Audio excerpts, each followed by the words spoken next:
Okay. Okay. The story of countercurrent chromatography actually began over 2,000 years ago with the invention by Archimedes of the Archimedean screw, or Archimedes pump. And I'll pass around for you to look at this small model of an Archimedes pump. And what he found was that if he made a coil, what we would say a coil of tubing, and put it at an angle and then immersed the bottom part in water, when he turned it in this way, each loop of the screw would fill, half fill, with water, and it would pass the water up and it would be discharged from the upper part of the coil. Now, it would make a difference in turning this which way the coil is wound. It could be wound clockwise or counterclockwise.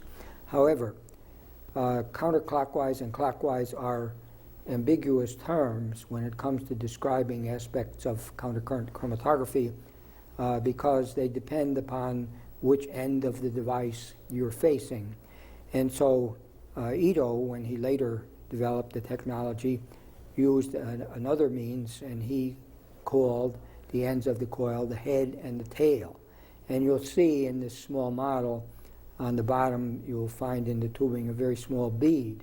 And if you turn it in the direction indicated on the side of the model, you'll see that the bead progresses with each turn, one loop, up to the top of the coil.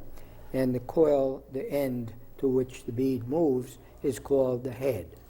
Now, if you wound the coil in the opposite handedness, then it would move in the other direction. So it's much better, wherever it's possible, to describe the handedness of the coils by head and tail rather than right and left-handed. Now, I'll pass this around for you to look at.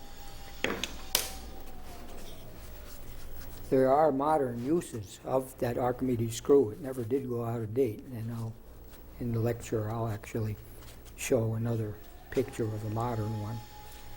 Now, preceding countercurrent chromatography, there was a technology called countercurrent distribution.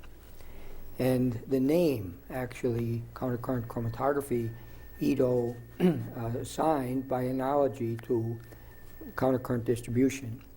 That was invented by Lyman Craig back in the 40s, at the time, actually, during World War II.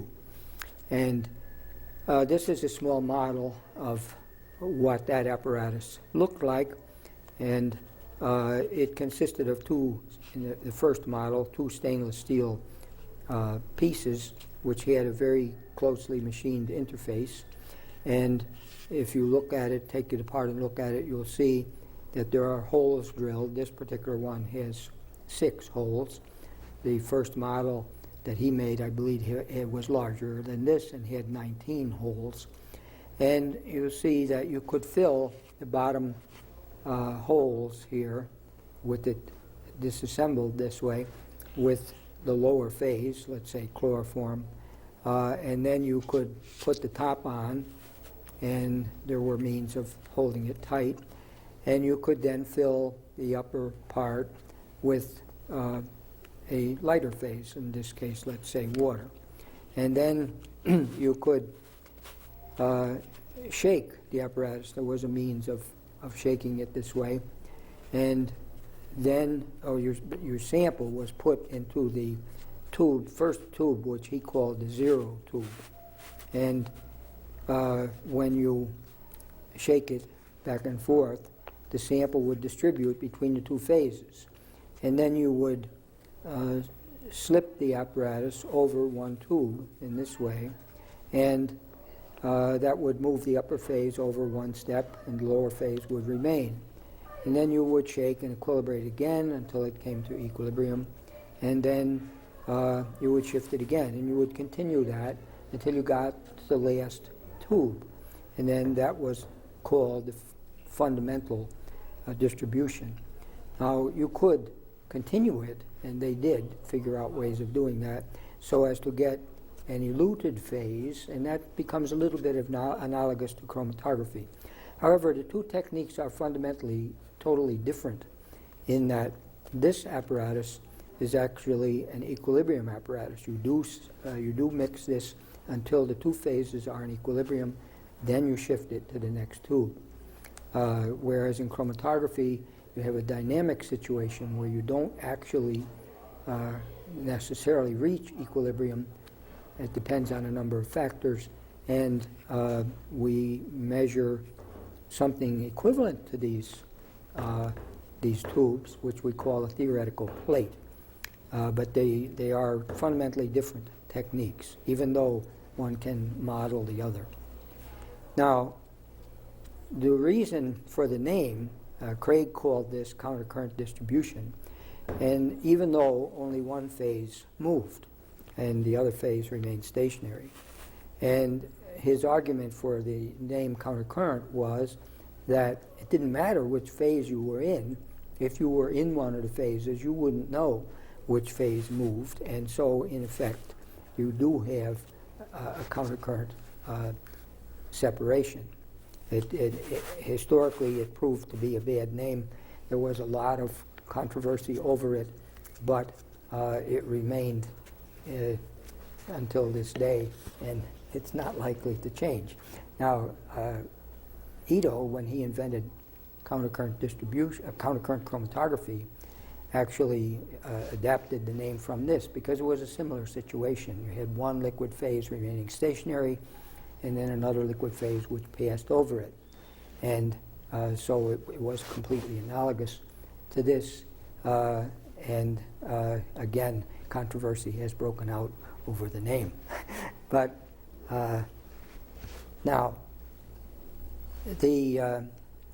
one of the early instruments that became moderately successful was called what is now called a Type I coil planet centrifuge.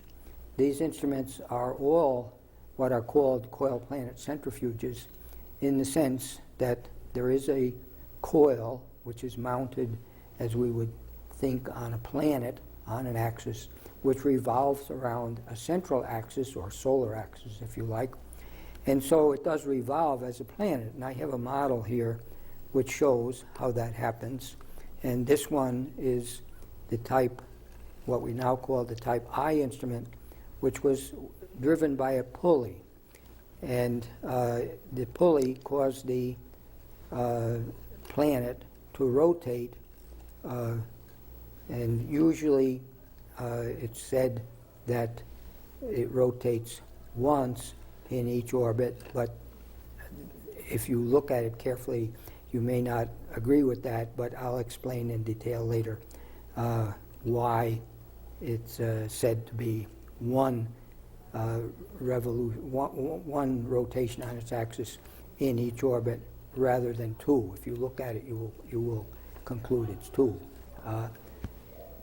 Now, this is a visually projectable model of the Type I machine, and you see a series of coils. These would be in an eccentric configuration, and they move around a stationary pulley in the front, and that pulley there moves the coils. And if you look, you will see the coil going around in that fashion. And I think you probably would agree with me, that isn't rotating on its own axis at all. If you look at the dot, it's in the upper circle and stays there. So my opinion of it, looking at it here, is that it's gyrating around a central point. It's not actually rotating on its axis. Now, if you read the literature on CCC, you'll find that it tells you that this rotates once on its axis as it goes around the circle. And as we go through this, you'll see why that is so. And it's true, except they're not giving the real reason for the once rather than zero. Now, it's interesting to see how this point actually moves as it goes around the circle. Let me show you that first. And To see that, I'll put this on, which doesn't show the coils, but it shows points at different distances from the planet. And in the actual lecture, I may have explained this earlier, that these numbers here are referred to as beta, and they are the ratio of the distance from the planet axis to the point divided by the distance from the solar or central axis to the planet axis, and that is called beta. And it's important to realize that because there are vast differences between this eye machine and another machine that I'll describe later. Now, this slide is rather complex, but if I put beneath the image that you see there, I've put an image of circles underneath this, and what you'll see is that, let's look first at just this point, the red one, at 0.85 beta. And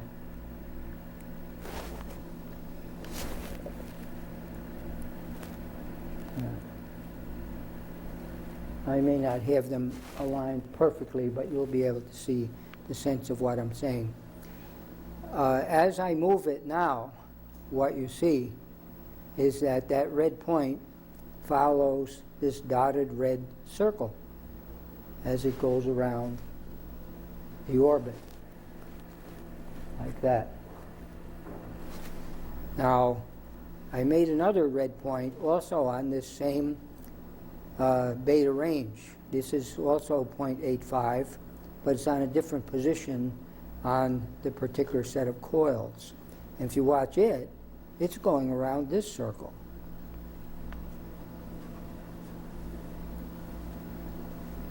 And if you take other points, I put other points here at other beta. Here's one at 0.5 beta, here's one at 0.25 beta. This one follows the green circle, this one follows the orange circle. So the point that I'm trying to make here is that no matter where you put the point, it follows a circular path, which is actually the same radius as the radius r, the same as the distance from the solar axis to the planet axis. Now,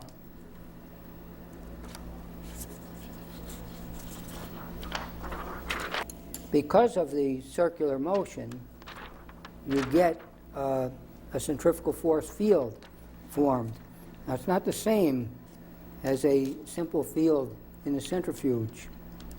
It's, in fact, you'll see it's a very peculiar field, but, and this I've made the field cover a much bigger area than is necessary here. But what you see is that the field is a series of parallel vectors which all have the same strength. And if this were 10 centimeters from planet to solar point, and if you were going at 800 RPM, this would be equal to 72 times gravity. It doesn't matter where it is. They're all 72 times gravity. And now watch as those points go around, and you see what really is happening. Now, the circle, or the columns, if you view these as coils, now it is making one rotation on its axis relative to the centrifugal force field. And so in doing what's called the kinematic analysis of this system, the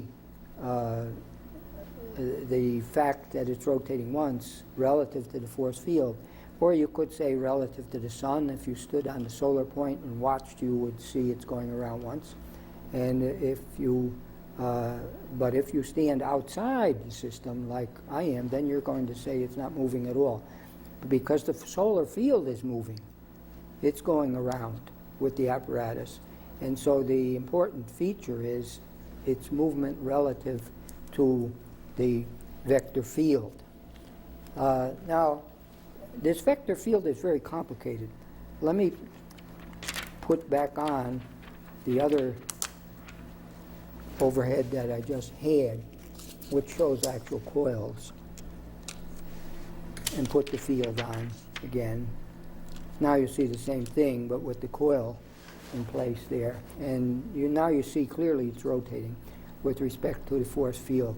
Now the trouble is you can't follow exactly here what is happening with respect to a particular coil, because the way I've represented the force field, I just arbitrarily drew these lines in different places. But if instead we draw the force field relative to the coil, and to do that, I had to make another special device here, which I hope works.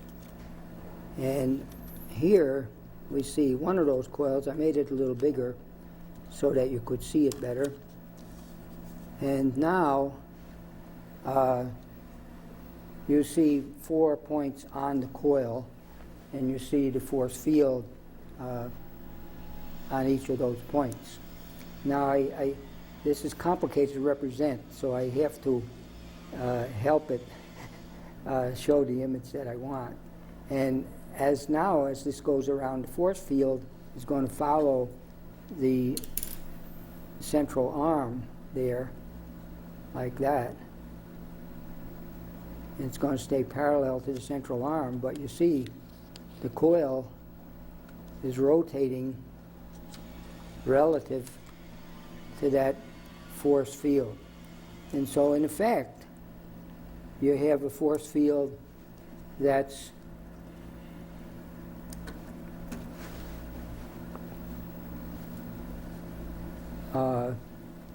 staying in sync with the arm there as it goes around. It's pointing now in the direction that the other force field was, but now you see the vectors are staying in the position that I first placed them on the coil.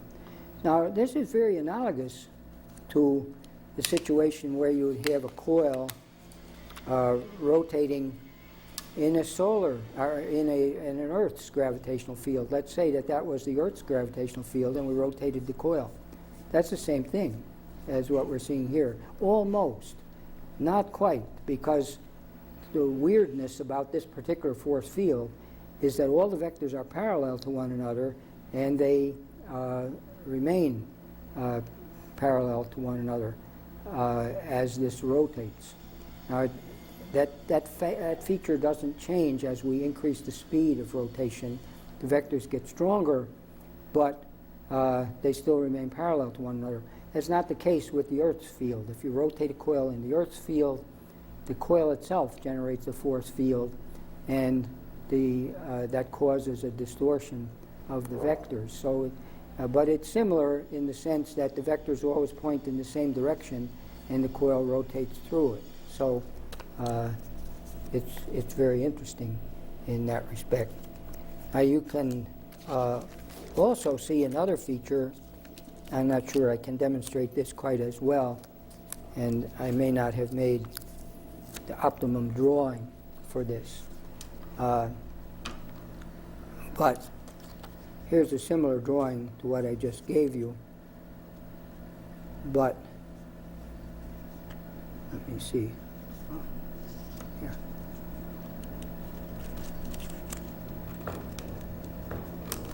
And now I've got those same vectors there. But now I put two phases in the coil. And one is the red phase, which is the heavy phase, and the yellow phase, which is the lighter phase. And now, as the coil goes around, I forget which way I was rotating it before, but as the coil goes around, you'll see the phases kind of stay in the same place, and they flow over one another. And you can see that this is the reason why you get what's called cascade flow. You form like a waterfall as it goes around. But that's the kind of thing you get at slow rate of speed with a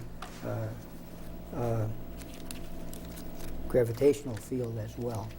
Now there's another feature I should have pointed out too, and that is if I rotate this in this direction like that, and you look at the, I'll put the force field back to make sure you see it.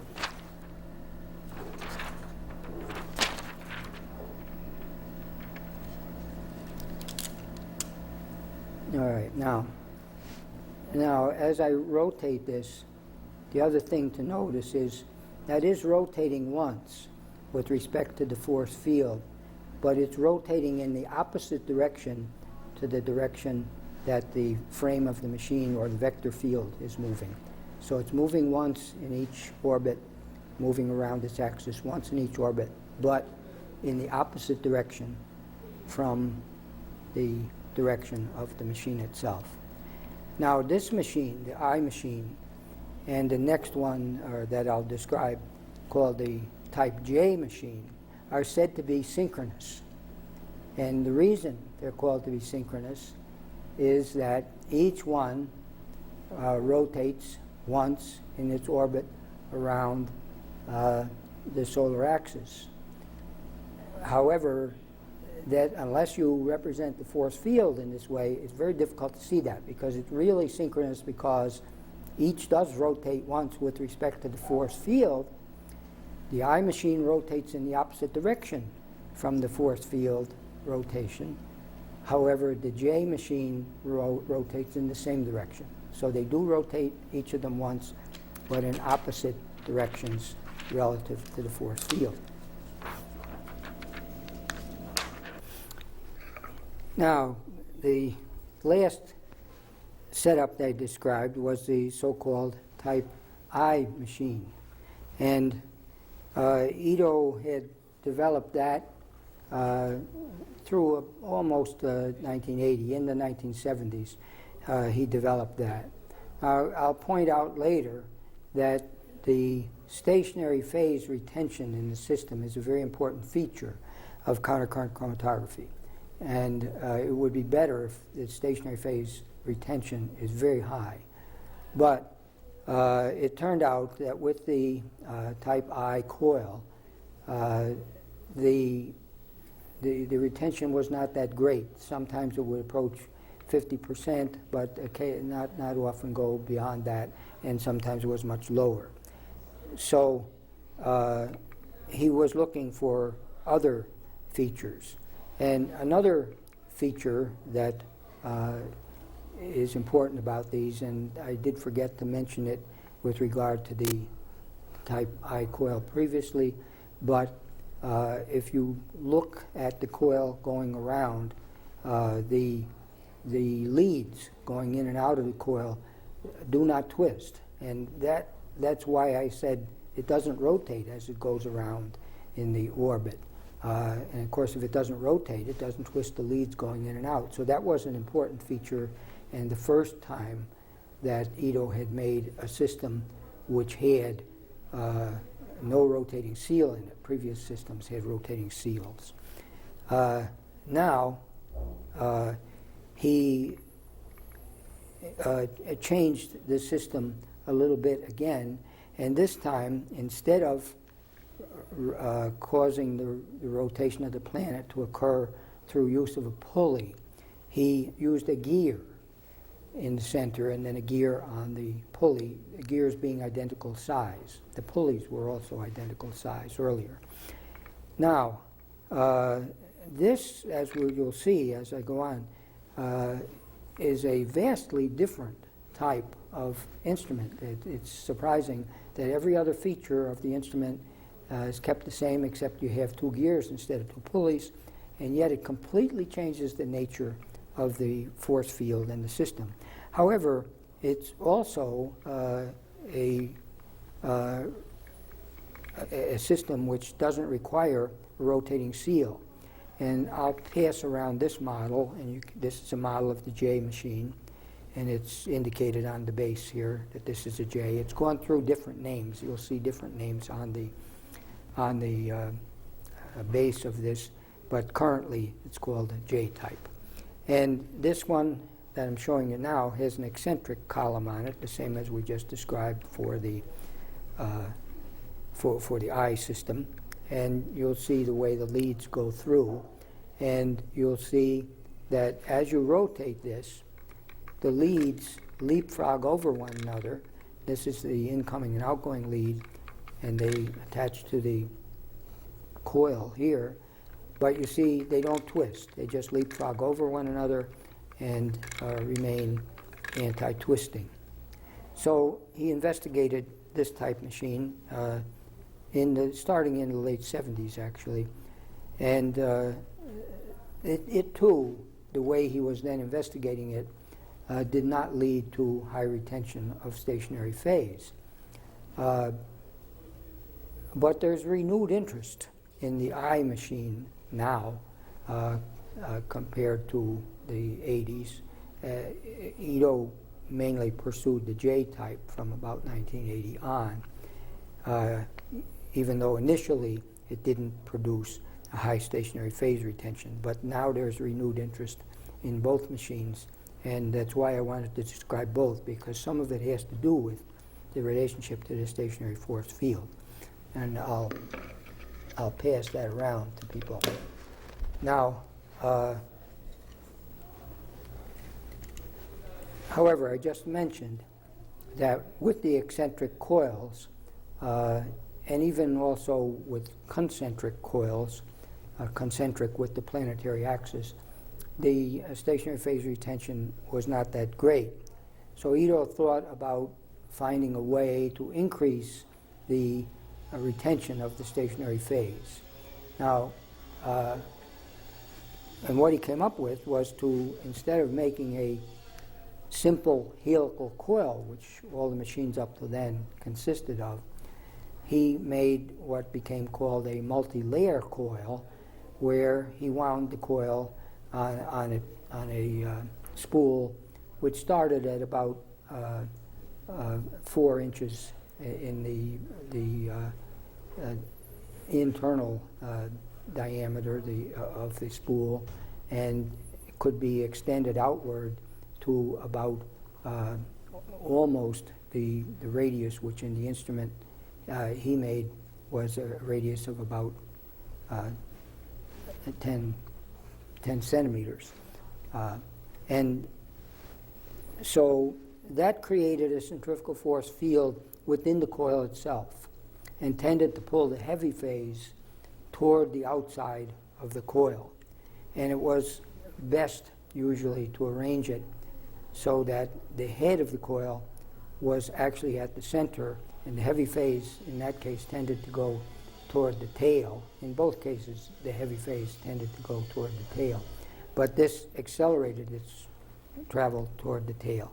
And I'll pass this model around, which is the same as the previous one, except for the placement of the coil. And you see this is a multi-layer coil, now wound concentric with the planet axis. And you can see how it moves and how it's anti-twisting.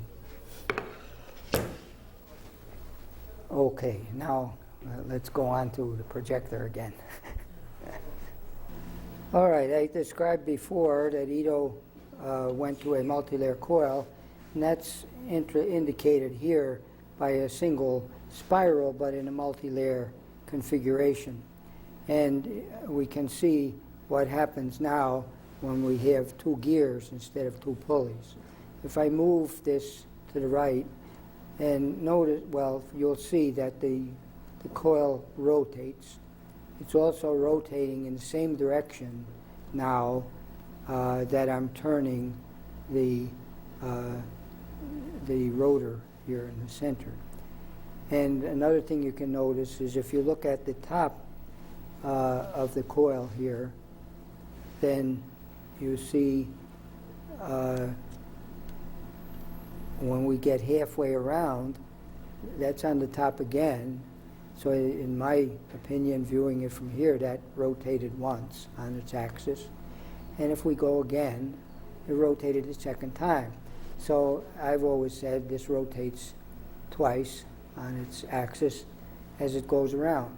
Now, actually, that turns out to be important for the anti-twisting aspect of the device. And you can demonstrate that on this device as well as the model that I sent around. If I hook two tubes on there, then as this goes around, it does the same thing as the model.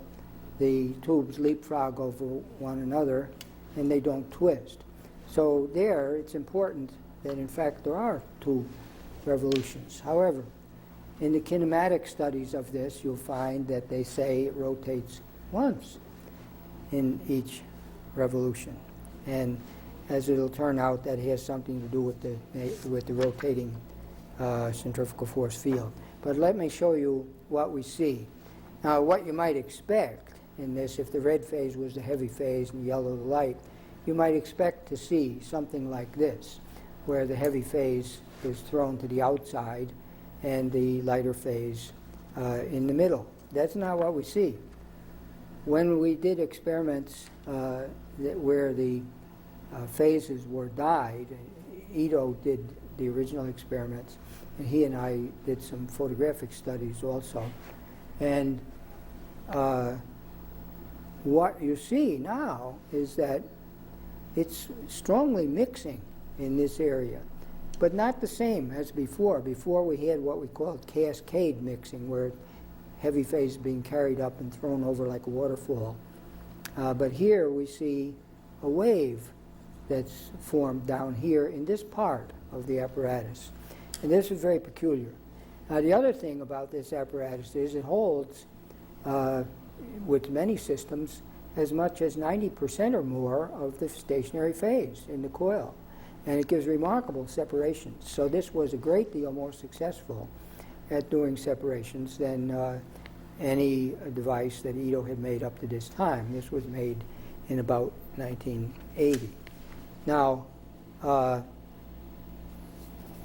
let me jump ahead of the story a little bit and put here on top of this the force field that we see. And this can be calculated by kinematic analysis. The force field is completely different from what we saw before. And you see the vectors all tend to go outward.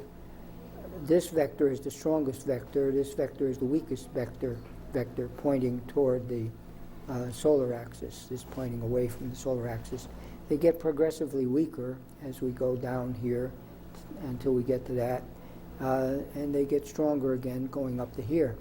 It's rather complicated because they bend in the sense, they tilt with respect to the coil. If you were to look at a tangent to the coil for each vector, you would see that they first bend in one direction, then they go back in the other direction. Very unusual. Now, it also happens that as this rotates, the force field now rotates with the frame of the machine, and so the mixing field remains in the central part of the machine. And the mixing always occurs in the area beneath these opposed vectors. These two vectors oppose one another here. And you notice another peculiar thing, which wasn't obvious, at least to me at the time that we first found this out. We painstakingly calculated the angle of all these vectors. Actually, there's a point here. And if you look at the vectors, you see they all intersect at that point. And it turns out that's a point of zero gravity. It doesn't seem to be useful for doing studies of that sort because it moves. And so you can't put anything there and have it stay there. It moves away. But it is a point where there's zero gravity, and those are the vectors opposing zero gravity. There are a number of other peculiar things in this. Now, it turns out, I mentioned before for the other machine, the I machine, that if it had a 10 centimeter radius here and it rotated at 800 RPM, that the force field would be 72 times gravity at this point. That's true here too. If this had those dimensions and that speed, right here, that would also be 72 times gravity. It also turns out this vector is 72 times gravity, but in the opposite direction. I've done some other calculations recently to show that there are other vectors here which go, let's see, they go, if you look at the tangential force along this line, you get vectors that go up that way. And it turns out they're 72 also, so it's very peculiar.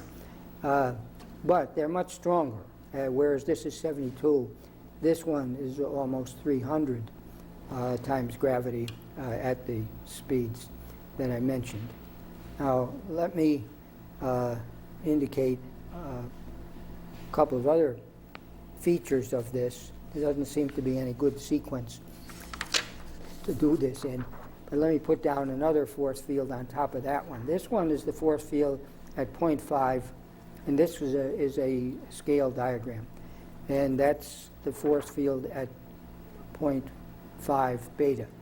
Let me superimpose on that the force field at 0.85 beta. And you see, this is enormously greater. I've forgotten the actual figure is going to be several hundred times gravity at any rate at that point. So you see the field changes with beta in this case, whereas with the I machine, field remained exactly the same no matter where you put the point. And but all of the vectors, these vectors as well as the ones they had earlier, they all go through that point of zero gravity. Now it's interesting too to look at the way these points migrate on this type I machine or type J machine as the coil goes around. And just for comparison, I'll put on here, whoops, I took one too many off. Let me put on there the same set of points that I used before, and line it up so that they're pointing that way. And now let me show you the path that these take.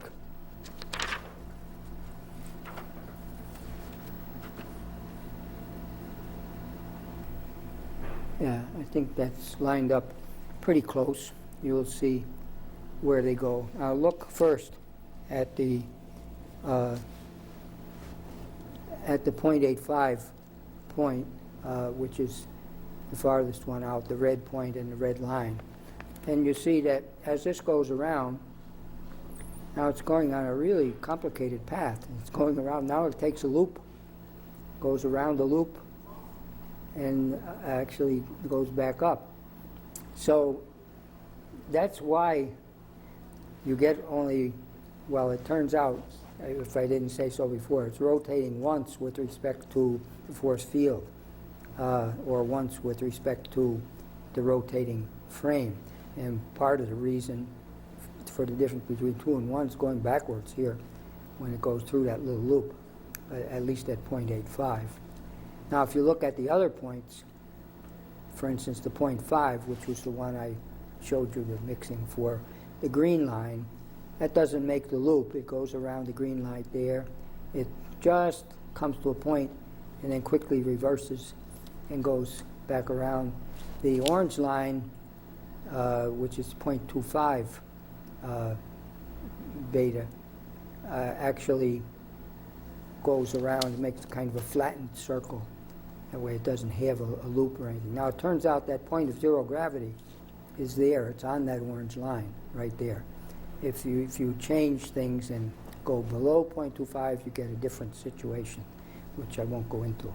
But so the multi-layer coil only works well from 0.5 up to about 0.85 or so is as high as you can go, and you will hit the central axis if you go beyond that. Okay, I think yeah, I think I did point out earlier, this is rotating in the same direction as the machine is rotating, and rotating only once on its axis relative to the force field. Now let me show you the process of countercurrent chromatography using what I like to call my projectable countercurrent chromatograph, where we have a reservoir here filled with a mobile phase, red, and that can be pumped, and a column, which is represented by this short column here, which is filled with stationary phase.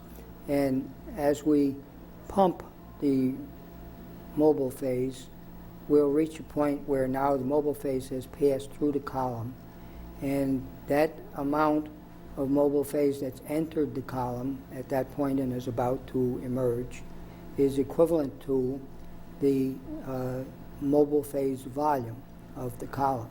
This remaining volume in the column will be the stationary phase volume. Now that will come out, and then it will continue.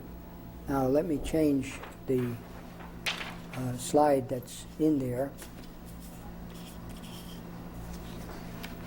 and put in this one.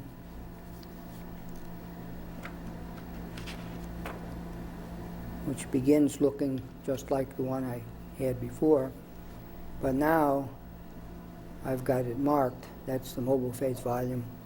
As that comes out, we will see the stationary or the mobile phase now starting to come out. So it displaced an amount of stationary phase equal to the mobile phase volume. Now, if we had put into the unit something which is not retained in the stationary phase, we would see a peak at that point. And there are several substances we could use to do that, just something that doesn't dissolve in this phase, only goes in this phase. That would mark the K equals 0. Usually there's enough dirty material in the sample that it shows a little peak there. Now, if we continue, we would eventually see another peak coming out. Now, at this point, we've put through the column one column volume, this whole volume of mobile of phase, and we've emerged from the column here with one stationary phase volume. That amount, first mobile phase volume came out, and we saw the beginning of the stationary, or beginning of this was stationary phase that came out, but equivalent to a mobile phase volume.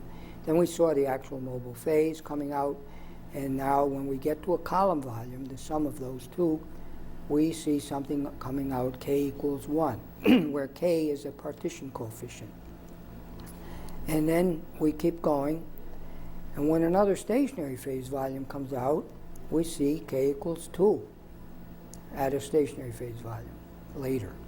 And if we continue again, we'll see, well, I don't have it on here, but we would see K equals 3 at another stationary phase volume.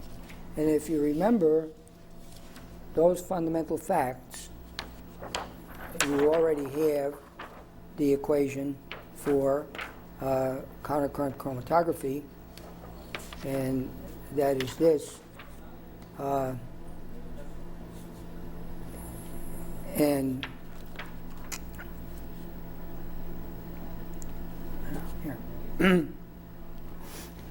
we have the retention volume of an unknown peak. Let's say this is an unknown peak. The retention volume of that will be the sum of the mobile phase volume, which is going to be the same for everything, plus K times the stationary phase volume that came out here, that much. And where K is the partition coefficient. And if you just remember the fundamental facts about 0 comes out with mobile phase front, 1 comes out with the column volume, 2 comes out of stationary phase volume, you can write down the equation just intuitively. And so it's a very simple process, much simpler to explain than solid phase chromatography. And yet the equations really apply to both, except in solid phase chromatography, you don't know the stationary phase volume. you only know the mobile phase volume. So in countercurrent, you know both, and so you can calculate more things. So I mentioned the importance of the stationary phase volume, and I can illustrate that with this movable slide. If you look at the top here, I've got this same kind of column illustrated with mobile phase flowing through it. And down here, I've got a chromatogram which is set so that the peak is coming out at volume is equal to 0. Now, that's because there's no stationary phase there.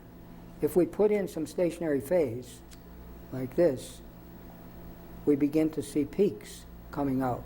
Now, the thing with k equals 0 still is coming out at one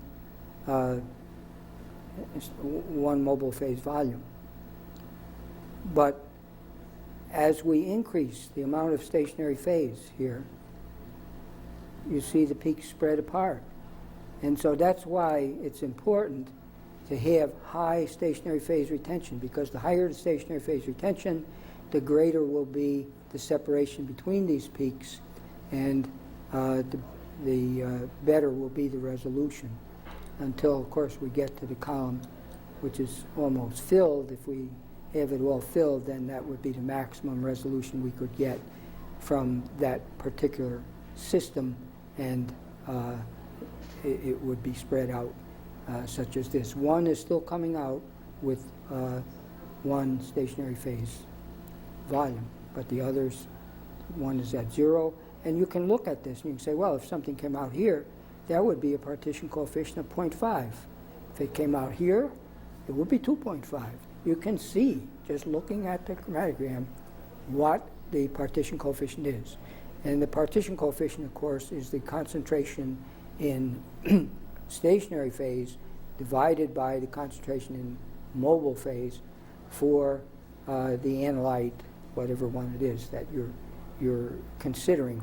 Now, when I say the concentration, that means the total concentration. If it's an ionizable substance, then all forms of the substance are considered part of the concentration. So it's the total of all forms in the stationary phase divided by the total of all forms in the mobile phase. And that's a pretty good summary of countercurrent chromatography. Okay.